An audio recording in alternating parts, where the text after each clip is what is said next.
Apocalipsis capítulo 1, versículos 14 y 15. Dice: su cabeza y sus cabellos eran blancos como blanca lana, como nieve, sus ojos como llama de fuego, y sus pies semejantes al bronce bruñido, refulgente como en un horno, y su voz como estruendo de muchas aguas. Mi título en esta mañana es: Cristo purifica su iglesia. A veces uno mira la iglesia y piensa que todo está bien. Uno ve a las personas cantando, saludándose y sirviendo. Pero la cosa es que Cristo ve algo mucho más profundo, ve mucho más allá. Él no mira solo lo externo, mira el corazón de cada creyente y también observa el estado real de la iglesia. Juan, el apóstol, vio a Cristo glorificado y esa visión no fue cómoda, fue confrontante, fue santa. Esto nos recuerda, amada iglesia, que la iglesia no es cualquier cosa. Cristo la ama, sí, pero también la corrige, la disciplina y la purifica. Si uno es honesto, esto incomoda a muchas personas porque no queremos pensar en Jesús como un juez dentro de la iglesia, pero ahí está, observando a cada uno de nosotros, incluso observándonos hasta en nuestra generosidad, como el caso de la viuda cuando dio todo lo que tenía. Y vemos que cuando Juan ve a Jesús, ve sus ojos como llamas de fuego, sus pies como bronce encendido y su voz que estaba retumbando en todos esos lugares. Así que este texto, amados hermanos, nos pone frente a una realidad que a veces evitamos. Cristo purifica a su pueblo y Cristo habla con autoridad en medio de su iglesia. Así que a continuación veremos el tercer aspecto de los 7 aspectos que vengo explicando. Usted no ha perdido la secuencia.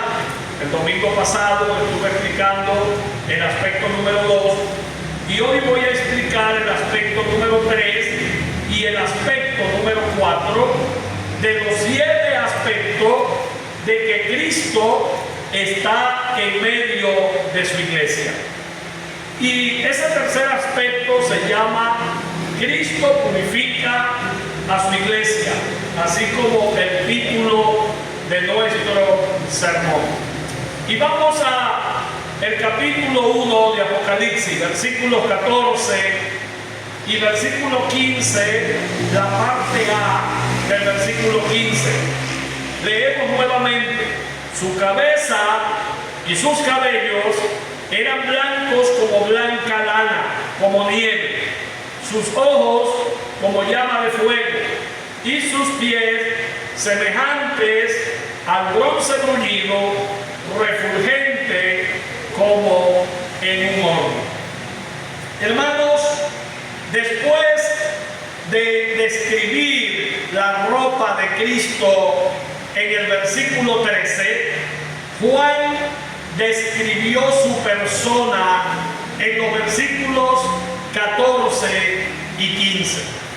Las primeras características describen la obra de Cristo de corregir y purificar a su iglesia.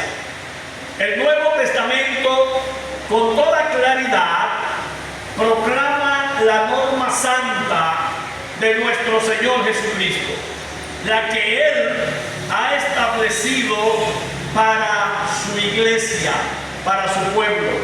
Recordemos que la iglesia es de Cristo. Él dijo en Mateo: y yo edificaré mi iglesia. Claramente está poniendo distinciones de que la iglesia no le pertenece a nadie más que a Él. La iglesia no son los templos. La iglesia es el conjunto de personas que nos congregamos alrededor de Jesucristo, convocados por el Espíritu Santo en un lugar específico. Puede ser hasta debajo de una mata de mango. La iglesia es la gente que ha nacido de nuevo. La iglesia se conforma de esos creyentes verdaderos y bautizados que han dado testimonio público de su fe en nuestro Señor Jesucristo. Yo sé que nosotros tenemos el cliché de la iglesia como el templo. Voy a la iglesia, estoy en la iglesia, limpio la iglesia, pinto la iglesia y todas estas cosas. Pero la iglesia es usted y soy yo. El templo de la iglesia o las instalaciones de la iglesia, eso vendrían siendo expresiones válidas en el mundo teológico. Así que aquí en el Nuevo Testamento, nuestro Señor Jesucristo con toda claridad proclama la norma santa que Él mismo ha establecido para su iglesia. Y leemos en Mateo capítulo 5, versículo 48 lo siguiente: sed pues vosotros perfectos, ordenó Jesús, como vuestro Padre que está en los cielos es perfecto. Es una norma bastante alta, ser perfecto como el Padre. Pero en el contexto de este versículo, Jesús cierra el sermón del monte llamando a sus discípulos a una vida tan recta como la vida del Padre. La palabra perfectos apunta a llegar a la meta que Dios tiene para sus hijos. Una madurez que refleja el carácter de Cristo. Recuerden lo que dice el apóstol Pablo en Romanos capítulo 8, versículo 29. La meta de Dios es que usted sea como su hijo. Así que el hecho de ser perfectos es llegar a la meta que Dios tiene para cada uno de nosotros como sus hijos. Una madurez que refleja el carácter de Cristo. Esa perfección, amada iglesia, no se puede lograr con esfuerzos humanos, porque nuestra justicia no alcanza el estándar divino. Así que Jesús usa estas palabras para llevarnos a reconocer nuestra necesidad, mostrar que estamos vacíos por dentro y que solo la justicia que Él nos da hace posible lo que para nosotros es imposible. No sé si ustedes recuerdan la doctrina de la imputación que estuvimos estudiando una vigilia. La doctrina de la imputación es que el pecado de Adán fue imputado a los seres humanos, a la raza humana. El pecado de nosotros fue imputado a Cristo en la cruz del Calvario, y la justicia de Cristo fue imputada nosotros. Y en esa justicia es que Dios nos observa. Y por eso no hay condenación para los que estamos en Cristo Jesús. Porque la justicia de Cristo nos fue imputada. Esas son las tres grandes columnas de la doctrina de la imputación. Y por esa razón, en Cristo nosotros podemos ser perfectos y podemos alcanzar esa justicia que humanamente para nosotros, como seres humanos, es imposible alcanzar. Así que de esa forma podemos comprender entonces que la meta del Evangelio es formar en nosotros el corazón de Cristo o el carácter de Cristo. Cuando nosotros llegamos al Evangelio, llegamos llenos de muchas cosas, llenos de pecados, de mañas, de costumbres que durante muchos años hemos arrastrado. Pero a través de la educación cristiana, de la formación en la palabra de Dios, esa palabra va haciendo en nosotros una transformación a medida que la aplicamos a nuestra vida. Es una obra gloriosa del Espíritu Santo a través de la palabra del Señor, hasta que el creyente puede alcanzar esa madurez espiritual de la que habla el apóstol Pablo en 2 Timoteo 3:17, para que el hombre de Dios sea perfecto, enteramente preparado para toda buena obra. Esa es una obra que hace la palabra, porque en el 16 dice: toda la escritura es inspirada por Dios y es útil para enseñar, para corregir, para instruir, para redarguir, con la finalidad de hacernos perfectos, es decir, hacernos íntegros y maduros en la fe, para que podamos servir para toda buena obra en el Señor.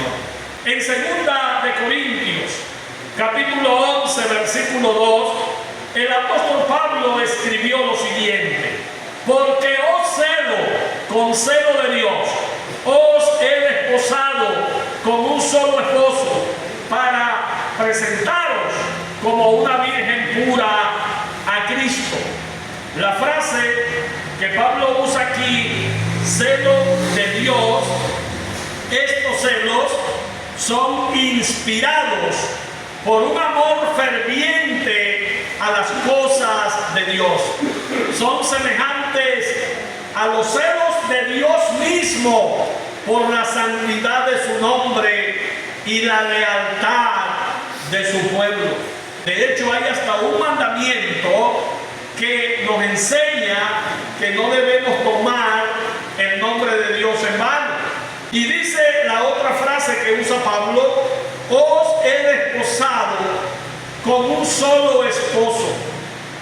Pablo era el padre espiritual de la iglesia a los Corintios, o la iglesia de Corinto. Esto lo conseguimos en 2 de Corintios 12:14, 1 de Corintios 4:15 y 2 de Corintios capítulo 9, versículo 1 y versículo 2, donde él habla de su paternidad a la iglesia que había establecido en Corinto. Así que como su padre espiritual, el apóstol Pablo representó a los corintios como una hija que había desposado con Jesucristo desde el momento de su conversión. Siguiendo la cultura hebrea, que lo vamos a señalar más adelante, Pablo dice que desposó a la iglesia de Corinto con Cristo, los comprometió en noviazgo con Cristo Jesús. El Antiguo Testamento presenta a la nación de Israel como la esposa del Señor. Isaías 54:5 dice: porque tu marido es tu hacedor, Jehová de los ejércitos es su nombre, y tu redentor, el Santo de Israel, Dios de toda la tierra.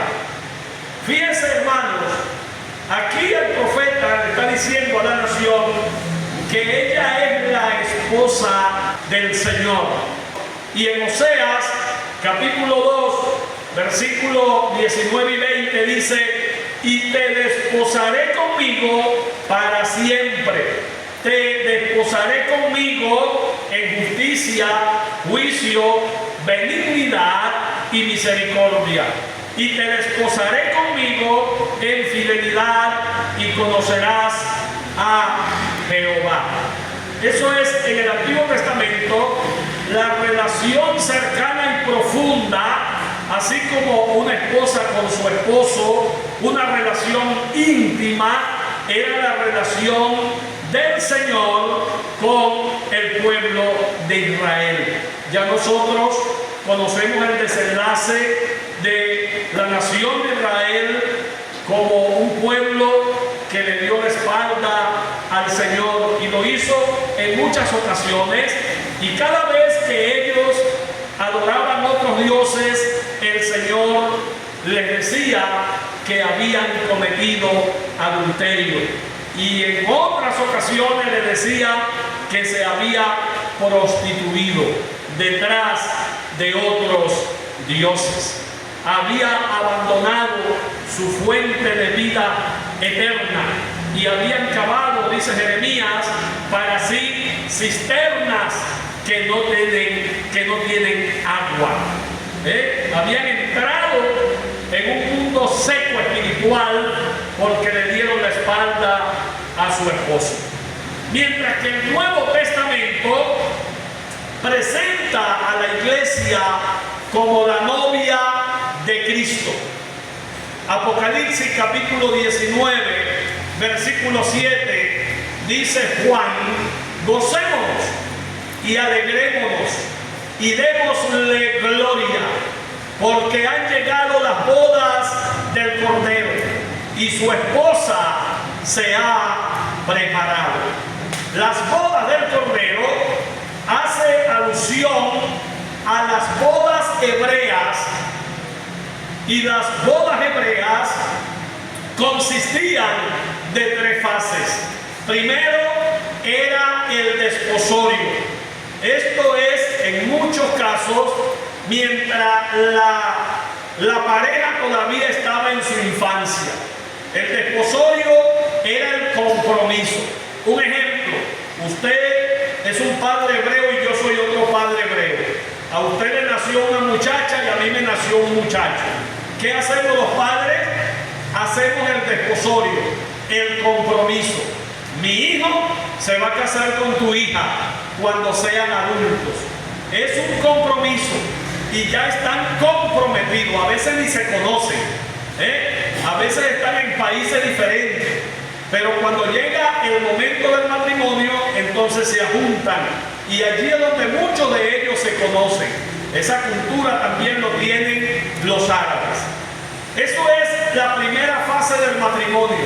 La segunda fase se llama la presentación. La presentación, las festividades que por lo general duraban varios días antes de contraer nupcias.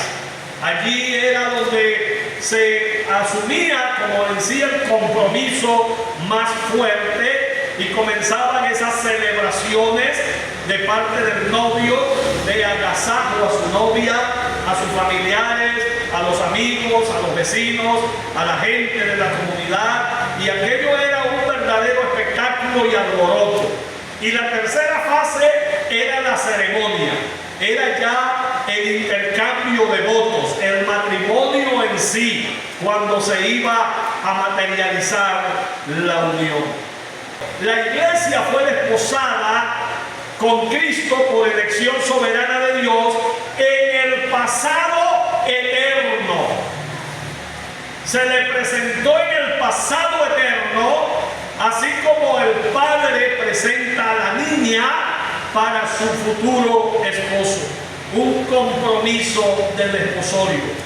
Efesios capítulo 1, versículo 4 dice lo siguiente: según nos escogió en él antes de la fundación del mundo, para que fuésemos santos y sin mancha delante de él. Usted que está aquí hoy en la iglesia, usted que es salvo, usted fue escogido por Dios en la eternidad para que usted formara parte de la iglesia, de su cuerpo y de la salvación.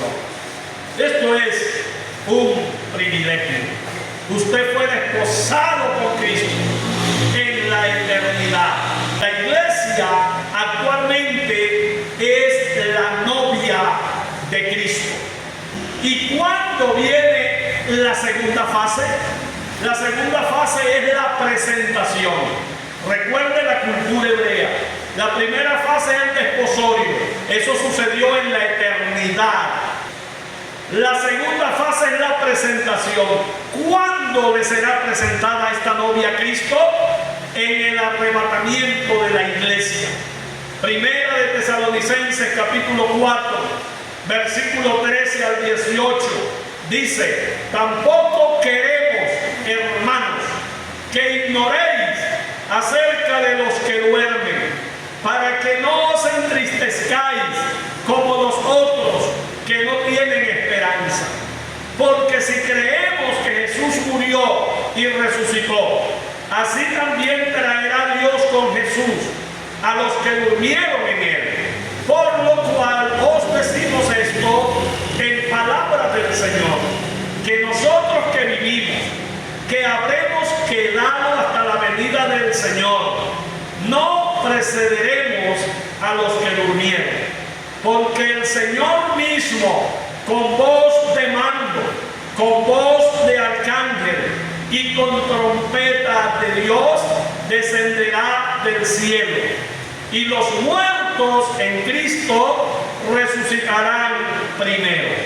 Luego nosotros, los que vivimos, los que hayamos quedado, seremos arrebatados juntamente con ellos en las nubes para recibir al Señor en el aire, y así estaremos siempre con el Señor. Por tanto, alentados unos a los otros con estas palabras. Y de allí viene, hermano, las bodas del Cordero con su iglesia, que es la tercera fase, siguiendo la cultura hebrea. Allí vienen esas bodas del Cordero con su novia santa, pura y sin manchas. El padre es responsable de presentar a su hija ante su esposo virgen y santa, inmaculada, pura, para que no suceda el divorcio que puede suceder si la muchacha no es virgen al momento de casarse. Entonces la iglesia fue desposada por Cristo en la eternidad. Nosotros fuimos elegidos antes de la fundación del mundo y será presentada a Cristo en el arrebatamiento de la iglesia en las nubes del aire. Y luego vendrá las bodas del Cordero, donde disfrutaremos con nuestro Señor y Salvador. El apóstol Pablo les recordó a los efesios que Cristo amó a la iglesia y se entregó a sí mismo por ella para santificarla, habiéndola purificado en el lavamiento del agua por la palabra, a fin de presentársela a sí mismo una iglesia gloriosa, que no tuviese mancha, ni arruga, ni cosa semejante, sino que fuese santa y sin mancha. Efesios capítulo 5, versículo 25 al 27. Y en Colosenses capítulo 1, versículos 21 y 22, Pablo puso en claro que Cristo ahora os ha reconciliado con su cuerpo de carne por medio de la muerte, para presentaros santos y sin mancha e irreprensibles delante de Él. El apóstol Pedro les recuerda a sus lectores que Dios espera que, como aquel que os llamó es santo, sed también vosotros santos en toda vuestra manera de vivir, porque escrito está: sed santos porque yo soy santo. Primera de Pedro capítulo 1, versículo 15 y versículo 16. A fin de mantener esta norma divina, Cristo disciplinará a su iglesia. Hermanos, la iglesia, mientras esté aquí, es imperfecta en el sentido humano, porque está formada por seres humanos que todavía estamos en un cuerpo humano, en un cuerpo sujeto a pasiones. Y mientras estemos aquí, entonces Cristo mismo purifica su iglesia para que cuando llegue el momento de la presentación, que será en el arrebatamiento de la iglesia esté pura y santa, sin mancha y sin arruga. ¡Qué maravilloso es esto! Ahora, a fin de Cristo cumplir con esta normativa, Él disciplina a su iglesia. Mateo capítulo 18, versículo 15 al 17 dice: por tanto, si tu hermano peca contra ti, ve y repréndele estando tú y él solo. Si te oyere, has ganado a tu hermano. Mas, si no te oyere, toma aún contigo a uno o dos, para que en boca de dos o tres testigos conste toda palabra. Si no los oyere a ellos, dilo a la iglesia. Y si no oyere a la iglesia, tenle por gentil y publicano. El gentil y el publicano, en el contexto de estos versículos, eran la gente que menospreciaban a Dios y que no formaban parte del pacto del pueblo salvo. Lo que significa entonces que en el contexto nuestro, un gentil y publicano es un impío, es una persona que ha pisoteado la sangre del Señor y que no se quiere someter a las normas santas de la palabra. A esa persona, como aprendimos en la enseñanza dominical, debe ser desechada. Juan capítulo 15, versículo 2, dice: todo pámpano que en mí no lleva fruto, lo quitará. Pero viene entonces el proceso disciplinario. Dice: y todo aquel que lleva fruto, lo limpiará, para que lleve más fruto. Voy a enfatizar un poquito aquí la palabra limpiará. Lo limpiará. Esto es disciplina, hermanos. Es Dios quitando todas las cosas en la vida del creyente que le impiden llevar fruto en abundancia. Esto es, Él azota si es necesario para arrancar de raíz todo pecado y todo obstáculo que frustre la vida espiritual, así como lo hace un agricultor que quita cualquier cosa que crezca en las ramas y que les impida rendir el máximo fruto a la semilla que sembró. El agricultor va a arrancar la maleza y eso causa dolor en nosotros. El proceso de santificación es doloroso porque el Señor va a usar pruebas circunstancias difíciles, va a usar el cincel y el martillo y va a quitar todo lo que no es cristiano, todo lo que no se parezca a Él. Y muchas veces vamos a llorar, nos vamos a sentir angustiados porque están quitando una parte de nosotros que no pertenece a Cristo. Va a ser despegado eso. Y a veces, hermanos, las circunstancias, a veces el Señor usa hasta la misma iglesia en el proceso de nuestra santificación.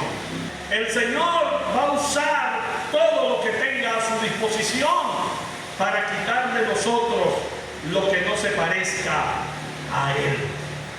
Hebreos capítulo 12, versículos 5 al 6, dice: y habéis ya olvidado la exhortación que como a hijos se os dirige, diciendo: hijo mío, no menosprecies la disciplina del Señor. Escuchen lo que viene: ni desmayes cuando eres reprendido por Él, porque el Señor al que ama disciplina y azota a todo el que recibe por hijo. La disciplina del Señor, hermanos, escuchen lo que voy a decir, porque esto es 100% bíblico.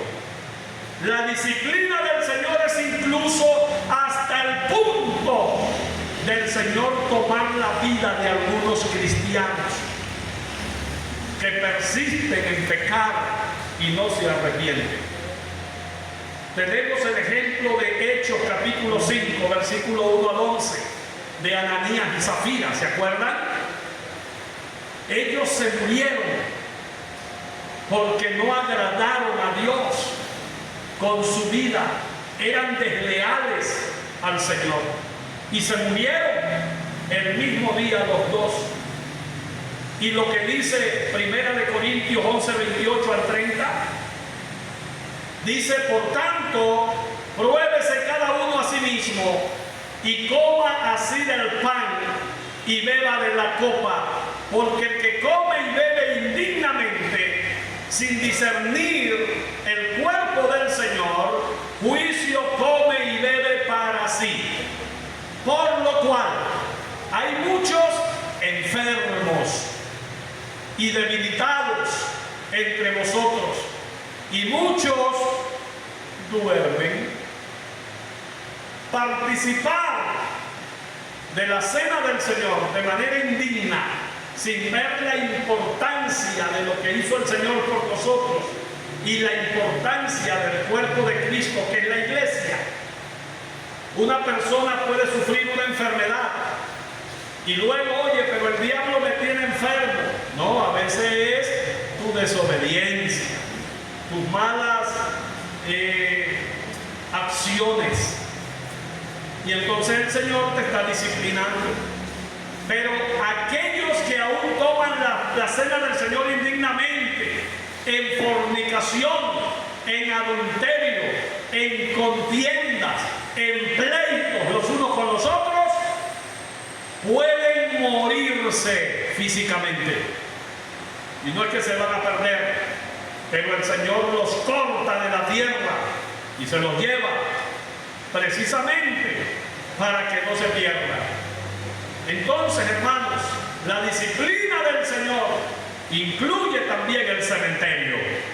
Primera de Pedro 4:17.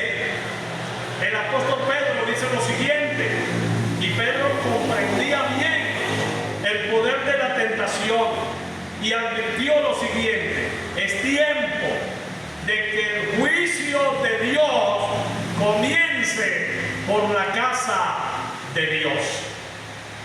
Hermanos, la disciplina correctiva es un medio de gracia que el Señor ha implementado para nosotros, para nuestra santificación. Hay iglesias que no corrigen el pecado. Hay iglesias donde no se practica la disciplina correctiva. Y hay que hacerlo porque esto es bíblico.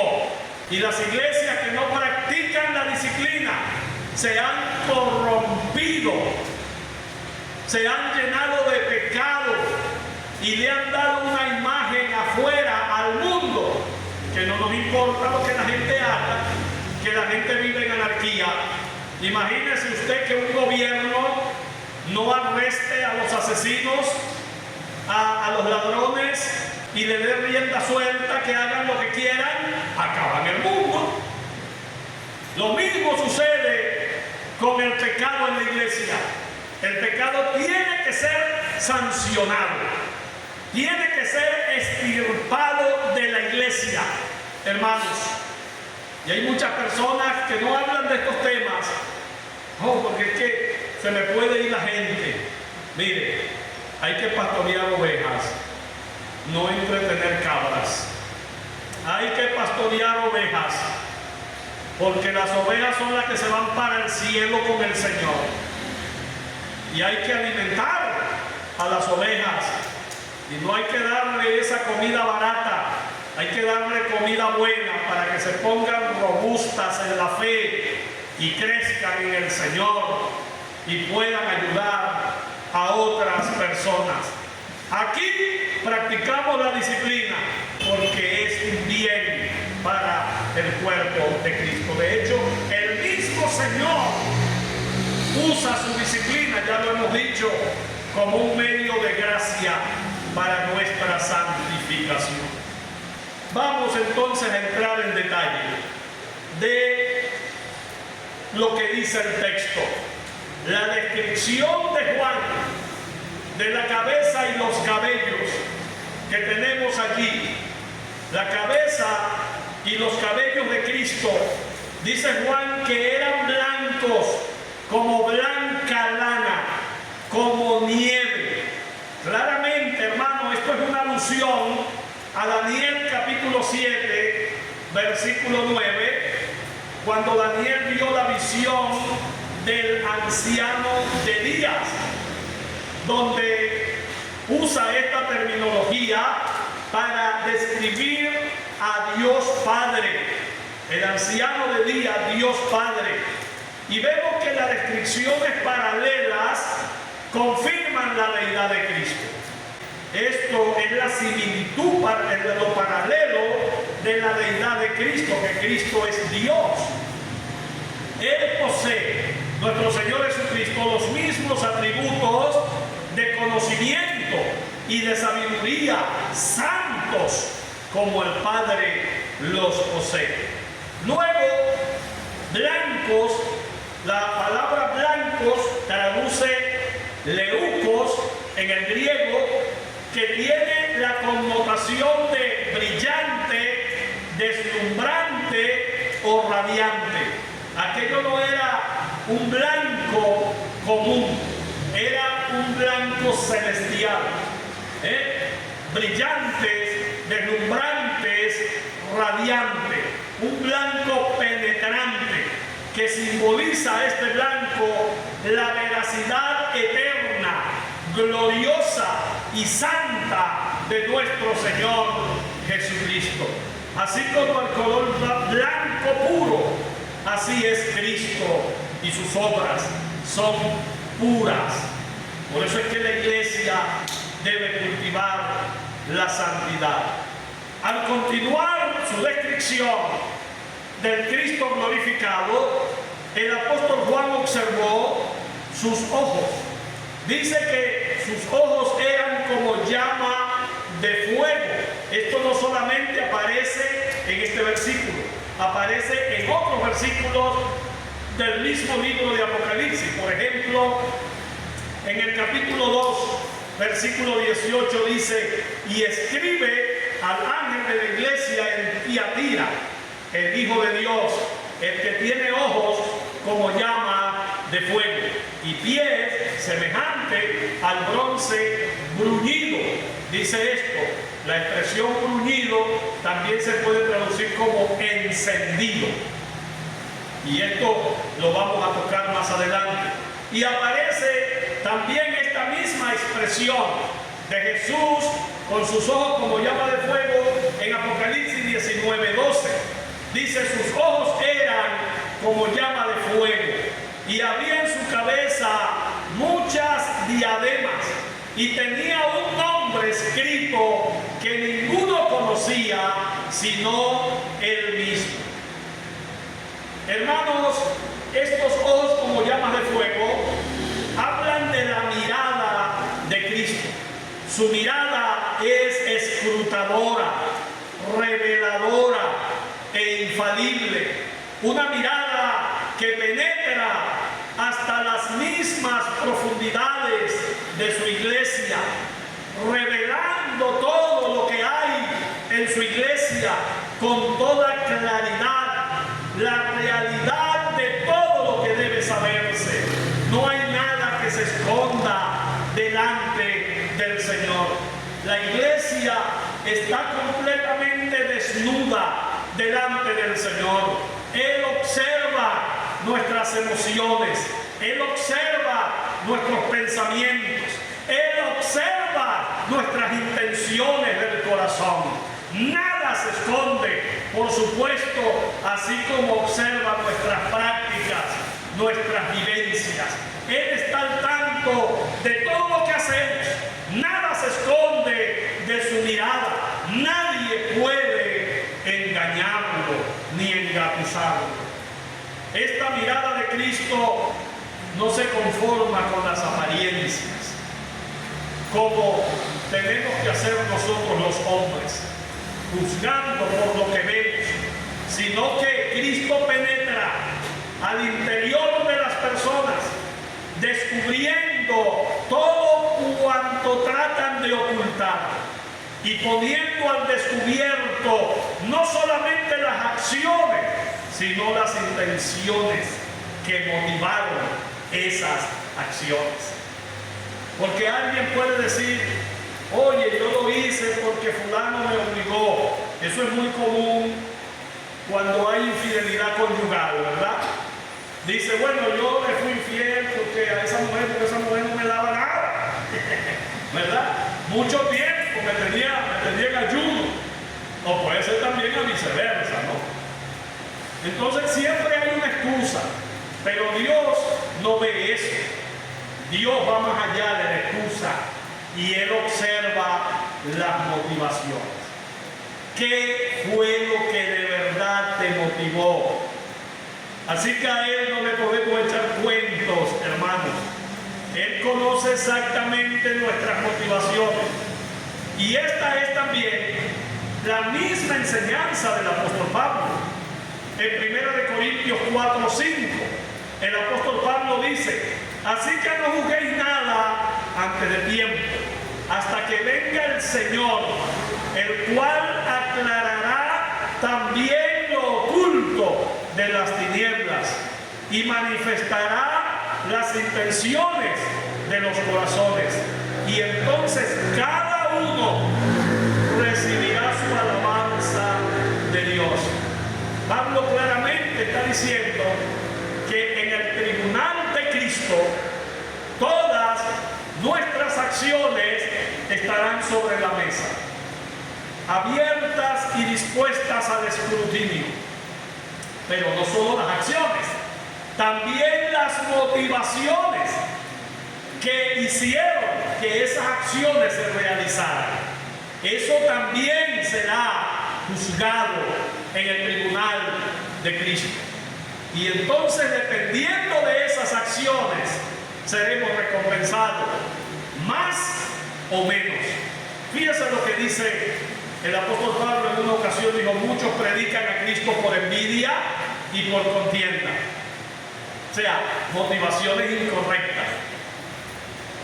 Otros predican a Cristo por dinero, motivación incorrecta. Otros predican a Cristo por fama, motivación incorrecta. Para tener un nombre, para tener una posición, motivaciones incorrectas. Porque la única motivación correcta es el amor.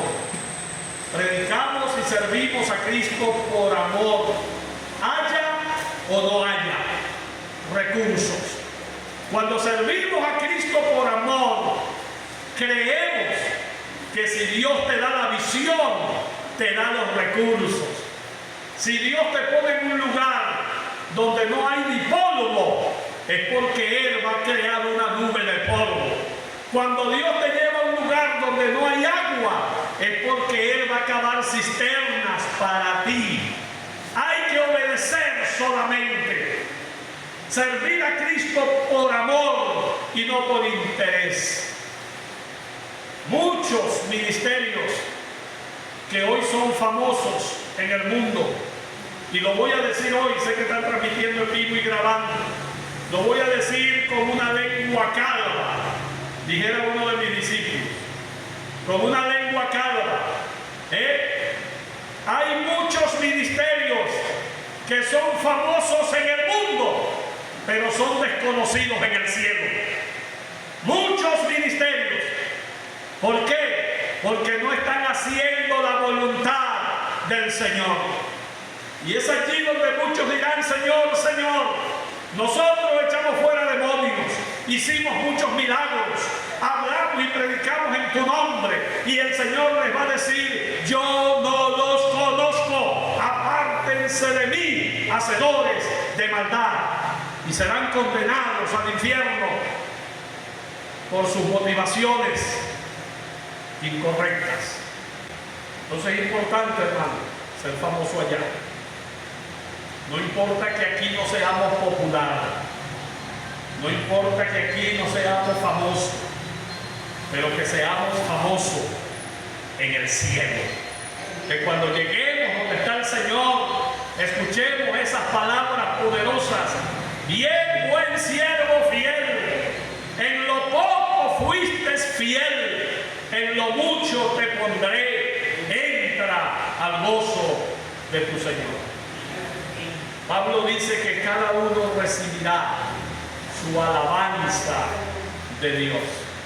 Cristo pondrá de manifiesto el modo de actuar de los hombres y las intenciones ocultas que hay en cada corazón. ¿Qué dijo Jesús al respecto? Mateo 10:26. Nada hay encubierto que no haya de ser manifestado, ni oculto que no haya de saberse. Como dice el autor a los Hebreos, no hay cosa creada que no sea manifiesta en su presencia. Antes bien, todas las cosas están desnudas y abiertas a los ojos de aquel a quien tenemos que dar cuenta. Hebreos capítulo 4, versículo 13. Amada iglesia, el Señor omnisciente de la iglesia no fallará al reconocer y tratar al pecado en su iglesia. Nada se escapa de su mirada, y por eso es que nosotros los pastores, además de un compromiso personal de vivir la santidad, debemos corregir el pecado. Porque si no corregimos el pecado, se nos demandará a nosotros. Así que esto es una responsabilidad seria, muy seria. Pero mientras hagamos las cosas como lo dice la Biblia, no vamos a tener problemas. El asunto es que nos pongamos inventadores. Allí es donde viene el problema. Ahora hablemos de los pies de Cristo, hermano. Hablemos de sus pies, porque aquí Juan nos habla que los pies del Señor eran como bronce bruñido, refulgente, como en un horno. Y aquí continúa la clara secuencia al hacer evidente la alusión al juicio sobre los pecadores en la iglesia. Estamos hablando de que Cristo purifica su iglesia. Entonces, los pies de Cristo simbolizan juicio. Pero ese juicio no es para los impíos. Ese juicio es para su iglesia, para los pecadores dentro de la iglesia. Y vemos lo que tienen que ver los pies del Señor, ya que los reyes en los tiempos antiguos se sentaban en tronos altos, de modo que los que eran juzgados siempre estarían bajo los pies del rey. no era que estaban pisoteados por el rey, sino que el trono era alto y los pies estaban sobre el estrado del trono y la gente se arrodillaba debajo de sus pies para ser juzgado. Entonces los pies de un rey, por tanto, vinieron a simbolizar autoridad por esa condición. Así que los pies simbolizan autoridad en el mundo real, y Cristo es el Rey de Reyes y Señor de Señores. Ahora, los pies candentes y resplandecientes del Señor Jesucristo lo describen moviéndose entre su iglesia para ejercer autoridad de castigado, listo para hacer llegar dolor correctivo si es necesario a los cristianos que pecan.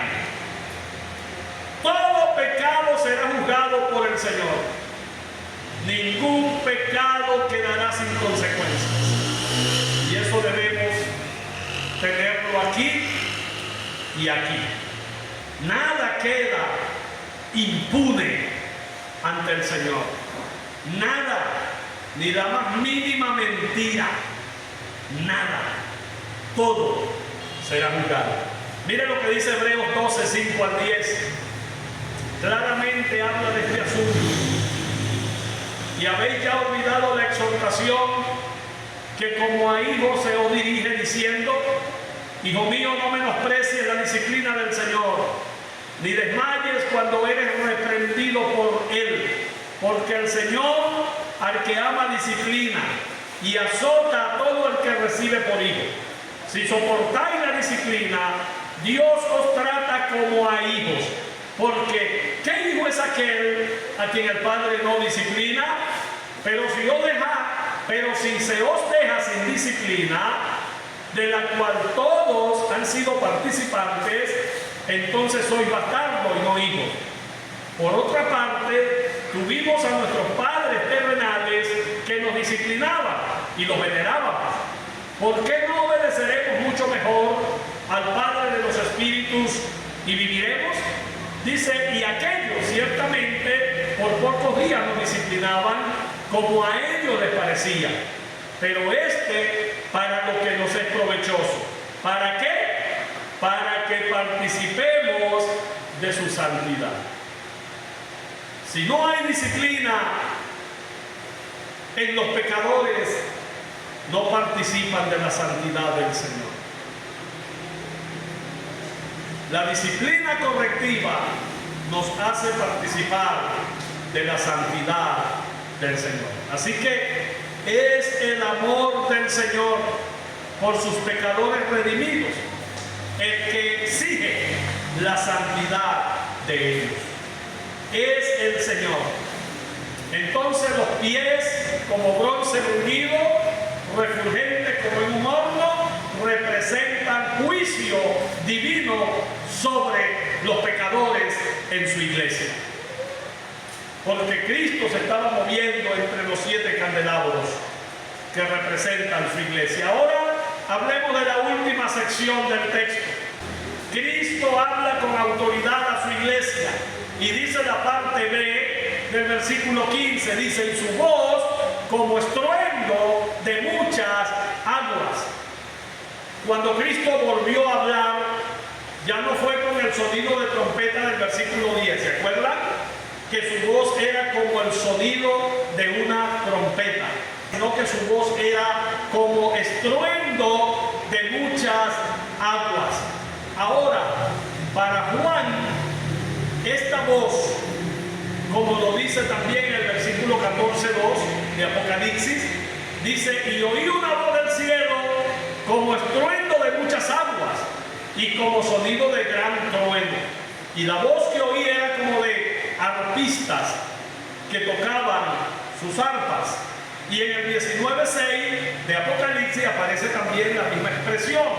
Y oí como la voz de una gran multitud, como el estruendo de muchas aguas y como la voz de grandes truenos, que decía, aleluya, porque el Señor nuestro Dios Todopoderoso reina. La voz del Dios eterno fue de igual manera descrita en Ezequiel 43:2. La voz de Jehová. En Ezequiel 43:2 dice: y aquí la gloria del Dios de Israel que venía del oriente, y su sonido era como el sonido de muchas aguas, y la tierra resplandecía a causa de su gloria. ¿Sabe qué es esto? Este es otro paralelo que afirma la deidad de nuestro Señor Jesucristo. La misma voz de Jehová de Ezequiel, la misma voz del Cristo glorificado en medio de su iglesia. Esta es la voz, hermanos, del poder soberano, la voz de autoridad suprema, la misma voz que un día ordenará a los muertos que salgan de los sepulcros. Juan capítulo 5, versículos 28 y 29 dice: no os maravilléis de esto, porque vendrá hora cuando todos los que están en los sepulcros oirán su voz, y los que hicieron lo bueno saldrán a resurrección de vida, mas los que hicieron lo malo a resurrección de condenación. Todos los muertos resucitarán. Cuando Cristo habla, la iglesia debe escuchar. En la transfiguración, el Padre le dijo a los discípulos que estaban con Jesús allí: este es mi Hijo amado, a él oíd. Mateo capítulo 17, versículo 5. Es a Cristo a quien tenemos que oír. Y el autor a los hebreos dice: Dios, habiendo hablado muchas veces y de muchas maneras en otro tiempo a los padres por los profetas, y dice más adelante: en estos postreros días nos ha hablado por el Hijo. Hebreos capítulo 1, versículo 1 y versículo 2. Cristo habla a su iglesia, hermano. Cristo no ha dejado a su iglesia incomunicada. Cristo nos envió el Espíritu Santo para que esté con nosotros todos los días hasta el fin del mundo. Nos dejó su palabra que son vida. Él dijo: las palabras que yo os he hablado son espíritu y son vida. Él nos dejó su palabra santa para que nos guiemos por ella. Dejó a ministros de Él para educar a la iglesia. Y como dice Pablo en Efesios 4, preparar a los santos para la obra del ministerio, para la edificación del cuerpo de Cristo. Entonces, ¿qué debe hacer la iglesia? Ya que Cristo nos habla directamente hoy a la luz de su palabra, la iglesia debe oír a Cristo. Debe oír y entender su palabra. Debe acatar sus mandamientos. Por medio de las escrituras inspiradas por el Espíritu Santo, Él nos habla. Hermanos, debemos leerla todos los días. Debemos estudiarla. Hoy los muchachos aprendieron estos 5 pasos maravillosos. ¿Qué debemos hacer con la Biblia?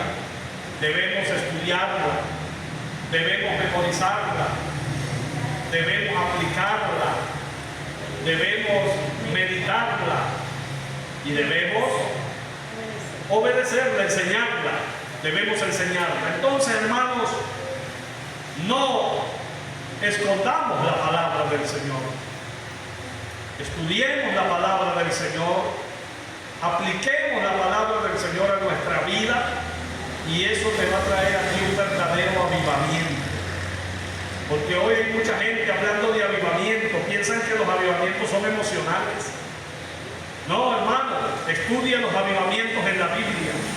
El avivamiento de Esdras. Todos los avivamientos en la Biblia nacieron de la obediencia a la palabra de Dios. Si no hay obediencia a la palabra, si no se hace lo que dice la Biblia, no hay avivamiento. Ahora, hermanos, ¿Cómo aplicamos a nuestras vidas esta palabra que hemos oído hoy? Debemos hacer algunas cosas. Lo primero que debemos hacer es dejar que Cristo examine nuestro corazón. Él conoce todo lo que hay en Él. Él ya ve todo. Nada se lo podemos ocultar. Así que no sirve fingir. Si hay pecado escondido, amargura, orgullo, frialdad o doble vida, Cristo lo sabe. Cristo lo ve. Lo mejor es abrirle el corazón antes que venga la disciplina. Abrir el corazón al Señor. ¿Qué necesitas hacer? Necesitas orar con sinceridad. Necesitas confesar tu pecado. Una confesión real y volver a la palabra de Dios. Lo segundo que debemos hacer es aceptar la disciplina del Señor sin pelear por dentro, porque la disciplina duele, pero no es castigo sin sentido. La disciplina es un amor que corrige, es un amor correctivo. Es lo que hace un padre con su hijo. Cuando su hijo toma algo que no es de él, el padre agarra un bejuco, en el caso de los llaneros, y arrodíllese ahí y le zampa unos 3 bejucazos siguiendo el orden de la Trinidad. Unos 3 bejucazos que uno sabe que no haya donde tocarse, hermano. Uno no haya donde tocarse en la espalda, ¿verdad? Y cuando vea otra cosa mal parada, se va por otro lado. Le dolió, pero más adelante va a decir: gracias a los chaparrazos de mi papá, yo soy lo que soy. He cultivado valores y principios. Como el muchacho que se cría como el becerro a toda leche, usando una expresión llanera para los que no nos entienden. El becerro criado a toda leche hace lo que quiere en la sabana. Pero cuando un muchacho hace lo que quiere, no tiene disciplina, no tiene valores, no tiene orden. Y lo que augura el futuro es muy triste y lamentable. Entonces es importante, hermanos, que aceptemos la disciplina. Si estás pasando por pruebas y dificultades, revísate. Puede ser una disciplina que el Señor te ha impuesto, limpiando las áreas de tu vida que no has querido soltarle al Señor. Así que es mucho mejor rendirse en sus manos que endurecer el corazón. Lo tercero que debemos hacer es escuchar la voz de Cristo por medio de su palabra. La iglesia hoy está llena de muchas voces, opiniones humanas, tendencias de modas y emociones, pero la única voz que cuenta es la de Cristo. Lo único que cuenta es su palabra. Vuelve una y otra vez al texto, lee el texto varias veces, medítalo y deja que la palabra de Dios te guíe. Y si Cristo habla con autoridad a tu vida, debes obedecer con humildad. Y lo cuarto que debemos hacer es recordar que Cristo no solamente corrige, sino que nos sostiene. En medio de la corrección, la disciplina no te va a matar. Aguante la pela y apriete los dientes, que usted no se va a morir. Pero el pecador lleva palo del Señor. Así que Él no nos va a matar, pero nos va a enderezar. Sus ojos queman, pero su amor nos sustenta. Y ya para concluir el sermón, así que al final, este pasaje no está para asustarnos a nosotros, sino para despertarnos, hermanos. Cristo no abandona y nunca abandonará a su iglesia. Cristo camina entre nosotros, ve lo que nadie más ve, habla con autoridad y purifica con firmeza. Y eso, honestamente, es una buena noticia para nosotros, porque su propósito no es destruirnos, sino que nosotros no perezcamos en el pecado. Dejemos entonces que Él nos corrija, que su voz a través de su palabra nos ordene, que sus pies nos corrijan, y debemos vivir con esa certeza tranquila. Si Cristo cuida su iglesia con esa santidad, la cuidará hasta el final. Cristo cuida la primera iglesia bautista de Achaguas, hermanos. Surja lo que surja, haga lo que haga, pase lo que pase, Cristo cuida esta iglesia. Él es el Señor de esta iglesia. Amén. Amén. Oremos. Señor amado, gracias por tu palabra, que hoy nos despierta y que nos pone frente a tu santidad. Padre, mira nuestro corazón, límpianos de todo pecado que aún guardamos, y danos un espíritu humilde para poder aceptar tu disciplina. Ayúdanos a escuchar tu voz por encima de todas las demás voces que hay en este mundo, y ayúdanos a caminar cada día con un deseo real de que te podamos agradar. Padre eterno, Señor maravilloso, que tu iglesia sea un lugar donde se note tu presencia, donde se ame la verdad de tu palabra, y donde Cristo sea honrado en todo lo que hagamos. Padre eterno, sostén con tu mano poderosa a cada hermano de esta iglesia. Fortalece a los débiles y anima a los que están cayendo en desánimo. Señor, te pido que de todas formas haz tu obra completa en cada uno de nosotros. Que seas tú edificando y purificando la primera iglesia bautista de Achaguas. Que seas tú limpiándonos y santificándonos para la gloria de tu nombre, y que tu presencia sea visible en la vida de cada hermano de nuestra congregación. En el nombre de Jesús oramos. Amén.